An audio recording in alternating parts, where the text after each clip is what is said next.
Altercation à Strasbourg. Merci beaucoup pour vos commentaires. J'aurais volontiers débattu avec vous sur notre programme de présidence, que j'ai présenté ici, mais il est évident que cela ne vous intéresse pas. Vous préférez organiser ici une sorte d'intifada politique partisane, en répétant toutes les accusations mensongères de la gauche contre la Hongrie.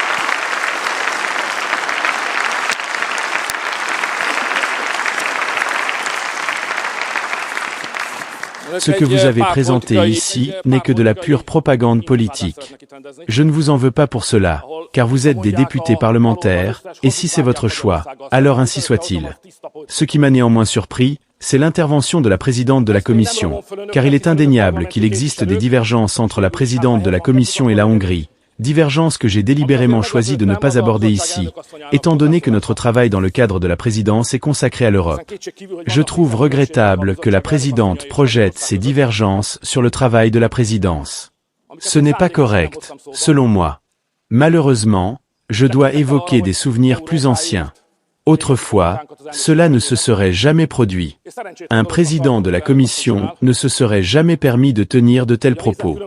Cela aurait été inconcevable.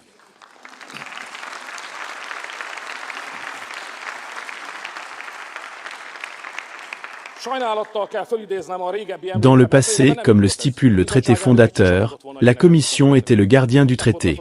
C'était un organe neutre, chargé de veiller au respect des traités. Son rôle était de mettre de côté les querelles politiques et de traiter les divergences sur le terrain juridique. Malheureusement, je constate que la présidente transforme cette fonction, faisant de la Commission un outil politique, une arme qui attaque les patriotes, les conservateurs et les défenseurs d'une Europe des nations. Ce n'est pas acceptable, selon moi. J'ai délibérément évité d'aborder la question de l'Ukraine dans le cadre de notre présidence. Mais si vous le souhaitez, parlons-en. Madame la présidente de la Commission, je rejette fermement vos propos. Toute analogie ou comparaison entre les combattants hongrois de la liberté de 1956 et la situation en Ukraine est une erreur et une insulte à la mémoire des combattants de la liberté hongrois. Il n'y a aucun lien entre 1956 et la guerre russo-ukrainienne. Au nom des combattants de la liberté hongrois, je rejette toutes les analogies historiques fallacieuses et trompeuses. Cependant, je suis prêt à discuter d'un point qui commence à émerger dans le discours public anglo-saxon et que beaucoup acceptent. Ce point, que les défenseurs de la guerre en Europe semblent refuser d'accepter, est le suivant. Si nous voulons gagner, nous devons d'abord avoir le courage d'admettre que nous sommes en train de perdre. Car la réalité est que nous perdons sur le front ukrainien. Et vous agissez ici comme si ce n'était pas le cas.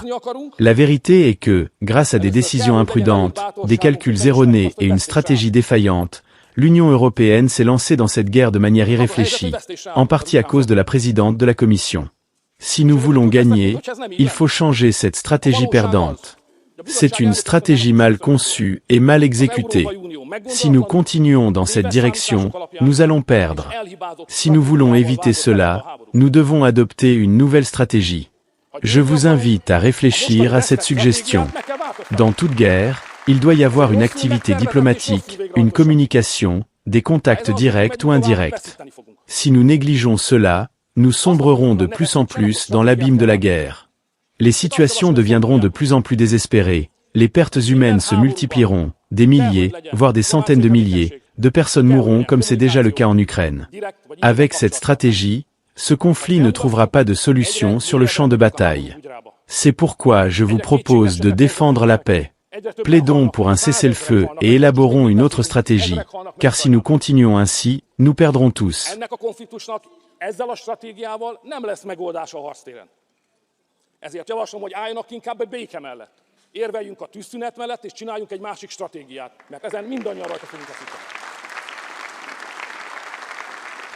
Quant aux critiques de la présidente de la Commission sur la Hongrie, selon lesquelles nous aurions simplement libéré des passeurs, elles sont infondées. Ce n'est pas vrai. La Hongrie arrête tous les passeurs, puis les expulse du pays après un certain temps, avec l'avertissement que s'ils reviennent, leur peine de prison sera doublée. C'est pourquoi ils ne reviennent pas. Nous avons libéré l'Europe de plus de 2000 passeurs, Madame la Présidente. Pour cela, nous devrions recevoir des remerciements, et non des critiques. Certains, comme M. Weber, ont plaidé pour l'unité européenne. Nous sommes partisans de l'unité dans la diversité. Nous n'accepterons jamais que l'unité européenne signifie qu'on nous ordonne de nous taire si quelque chose ne nous plaît pas. L'unité européenne ne signifie pas que tout le monde doit se taire lorsqu'il est en désaccord avec la majorité ou avec la présidente de la Commission. En Hongrie, le gouvernement bénéficie d'une majorité des 2/3 au Parlement. Mais jamais il ne se serait permis ce que vous avez fait ici. En Hongrie, malgré la majorité des 2/3, l'opposition a toujours obtenu les postes qui lui revenaient dans les commissions parlementaires. Mais vous avez privé les patriotes de ce droit ici. Et vous osez nous donner des leçons de démocratie. C'est absurde. Monsieur Weber a déclaré que personne ne voulait dialoguer avec nous. C'est une insulte grave envers ceux qui l'ont fait. Selon vous, ces personnes ne seraient donc personne. Dans le cadre des préparatifs de la présidence, je me suis rendu auprès de votre chancelier en Allemagne, du président français à Paris et de la première ministre italienne à Rome. Ils ne sont personne, ils sont les personnes, monsieur Weber. Je suis désolé de voir que le président du groupe du Parti populaire européen déforme ainsi la réalité. Vous affirmez que le parti au pouvoir en Hongrie n'a pas gagné les élections européennes en Hongrie. Nous avons obtenu 45% des voix. Et vous, en Allemagne, seulement 30%. Alors, qui a gagné ici, monsieur Weber? Puisque vous ne reculez pas devant les remarques personnelles, permettez-moi également une remarque personnelle. La colère est une mauvaise conseillère. Nous connaissons les conflits qui existent entre nous. En 2018, j'ai joué un rôle décisif pour que vous ne deveniez pas président de la Commission européenne. J'étais pourtant prêt à vous soutenir. Je vous l'avais même promis. Mais vous avez ensuite déclaré que vous ne vouliez pas devenir président de la Commission avec les votes des Hongrois. Eh bien, vous ne l'êtes pas devenu. C'est pour cela que vous êtes en colère contre moi. Vous vouliez être assis à la place où se trouve aujourd'hui Ursula von der Leyen. Et à cause de moi, vous n'y êtes pas. C'est pour cela que vous m'en voulez. Mais je ne peux rien y faire. Je suis désolé que ce conflit vous ait transformé en un homme hungarophobe. Cela me rend incapable de prendre vos remarques au sérieux. Je vous prie donc instamment de ne pas mêler vos rancunes personnelles aux débats européens. À Madame la députée Pérez, avec le plus grand respect, je dois dire que débattre est une bonne chose, mais un minimum de connaissance des faits ne ferait pas de mal pour un tel débat. L'ignorance n'est pas une bonne position dans une discussion. Vous accusez la Hongrie de maintenir des impôts élevés. Pourtant, nous avons un impôt sur le revenu de 15%, sous forme de flat tax, impôt forfaitaire. Vous affirmez que l'économie hongroise se porte mal, alors qu'elle croît 2 fois plus vite que la moyenne de l'Union européenne. Vous dressez un tableau injustement sombre de notre économie. Les faits ne comptent-ils donc pas, Madame la députée? Je remarque que Madame la députée française, représentant la République en marche, critique notre système constitutionnel hongrois. Mais acceptez que nous ayons le droit à notre propre constitution. Vous prétendez que nous discriminons certaines communautés en Hongrie en fonction de leur mode de vie. Cela est tout simplement faux. La constitution hongroise garantit à chacun le droit de vivre selon sa propre conception de la vie. Cependant, il est vrai que la constitution hongroise protège les familles, les enfants et le mariage. Oui, il est stipulé dans notre Constitution que le mariage est l'union d'un homme et d'une femme. Il est également précisé que le père est un homme et que la mère est une femme. Nous avons le droit d'adopter ces dispositions. Ne nous en privez pas, je vous prie. Concernant les accusations de corruption visant la Hongrie, je dois les rejeter fermement. Si vous voulez, nous pouvons entrer dans un débat personnel, bien que ce soit ironique, étant donné que nous sommes dans une assemblée qui a elle-même une certaine expérience en matière de corruption, n'est-ce pas? Cette institution veut-elle vraiment donner des leçons de lutte contre la corruption à n'importe quel État membre? Vous êtes sérieux? Un député de votre groupe a déclaré que de nombreux Hongrois quittent leur pays. Ce n'est pas vrai. Proportionnellement, autant de Hongrois travaillent à l'étranger que d'Autrichiens. Les Autrichiens fuient-ils leur pays, eux aussi? C'est une conception fausse, une propagande malveillante. Concernant les fonds européens, je voudrais simplement rappeler que nous savons tous que 80% de l'argent que l'Union envoie à la Hongrie retourne dans vos poches. Les subventions versées à la Hongrie finissent dans les caisses de vos entreprises. Et après cela, vous nous critiquez pour avoir accepté les fonds européens.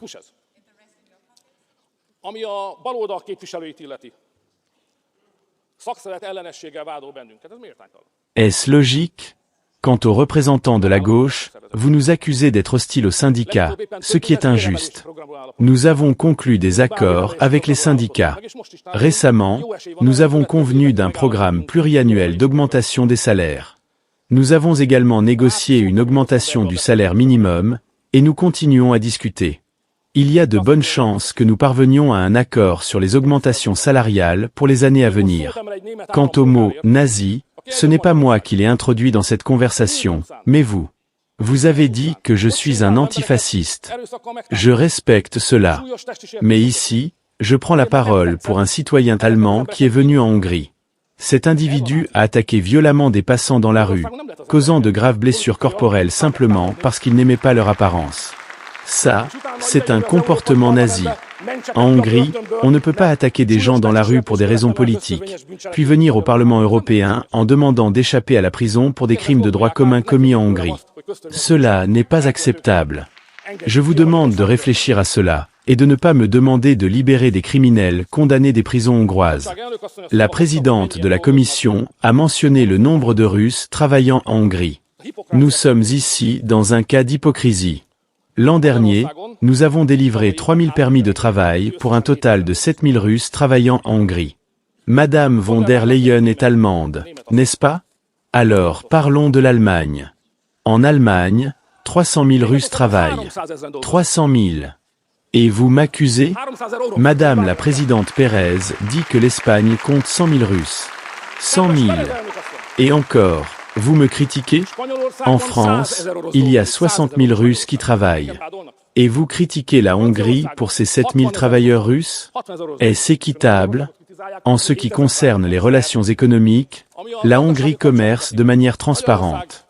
Mais si je regarde vos pays, je vois que beaucoup d'entre vous contournent les sanctions en commerçant avec la Russie via des pays asiatiques. Voici les chiffres. L'Union européenne exporte chaque mois pour $1 milliard de marchandises supplémentaires vers certains pays d'Asie centrale par rapport à avant la guerre en Ukraine. Pourquoi donc? C'est ainsi que vous contournez les sanctions. Les entreprises allemandes, françaises et espagnoles les contournent de cette manière. Vous parlez aussi d'énergie. Depuis le début de la guerre, les pays occidentaux ont acheté pour $8,5 milliards de pétrole russe raffiné en Turquie ou en Inde. Et vous nous critiquez pour cela? 8,5 milliards. C'est de l'hypocrisie. En 2023, vous, les Occidentaux, avez acheté 44% de pétrole russe en plus qu'un an auparavant. Vos entreprises paient des taxes qui alimentent le budget russe. Ces taxes représentaient 1,7 milliard de dollars. Et vous nous accusez de proximité avec la Russie? C'est vous qui la financez. La vérité, c'est que je ne suis pas venu ici pour vous reprocher ces faits. Cela ne m'intéressait pas. Je suis venu pour présenter le programme de la présidence hongroise. Je voulais vous dire qu'il y a des problèmes. Je voulais vous dire, chers dirigeants de groupes politiques, qu'il y a un problème de compétitivité, un problème migratoire, qu'il faut changer des choses. La présidence hongroise a quelques propositions que nous discutons avec les autres chefs de gouvernement, mais nous aimerions que le Parlement les soutienne aussi. C'est pour cela que je suis venu. Mais vous avez transformé cette rencontre en un affrontement purement politique. C'est profondément regrettable. Mais je ne vous laisserai rien passer. À aucun d'entre vous. Si vous attaquez la Hongrie, je défendrai mon pays. Je vous remercie.